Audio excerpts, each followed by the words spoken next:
With 60,000 people from around the world participating in COP30, there is a growing tension between business community supporters of green capitalism and the social movements and activists who support eco-socialism as the best way to fight climate change.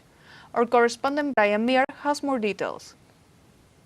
The organizers of the UN Climate Summit underway in Belém are trying to rally everyone behind a common fight against the climate crisis, but there seem to be unreconcilable differences among different participants. For example, there are businesses and foundations which they financially support who argue that corporations are capable of playing a leadership role in things like the transformation to renewable energy.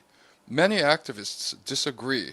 Large corporations are in bed with governments so that they can take over these negotiations and use climate crisis as an opportunity to create more money and profit from all the actions. And we are seeing that instead of democratizing and decolonizing the energy systems, they are trying to take over. We are seeing the same big companies who have been responsible for the climate crisis, the big oil, they are now trying to turn green and take over these sectors, and that's something which is not acceptable. They are coming after our natural resources, our critical minerals, and they are trying to promote green capitalism, and that's what we need to fight against. For many of the estimated 30,000 members of the social movements, indigenous nations, and forest dweller communities participating in the Alternative Peoples Summit underway at Pará Federal University across town, the most effective way to end environmental devastation is through the transformation to socialism.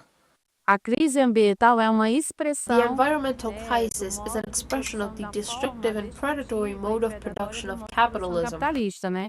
E na nossa perspectiva, our perspective is that the fight against the environmental crisis and the fight for another project for society o projeto de sociedade exige uma transformação demands a radical transformation in the mode of production and distribution of wealth in our country. Distribuição das riquezas no nosso país, né? No fundo, Therefore, we defend the socialization of our wealth and we defend another form of the production and reproduction of life. Outra forma de produção e reprodução da vida. If there's one thing that most participants of COP30 and the People's Summit seem to agree on, however, it's that the climate change crisis is a reality and huge changes will be needed to curtail it. Brian Mier, TeleSUR, Belém.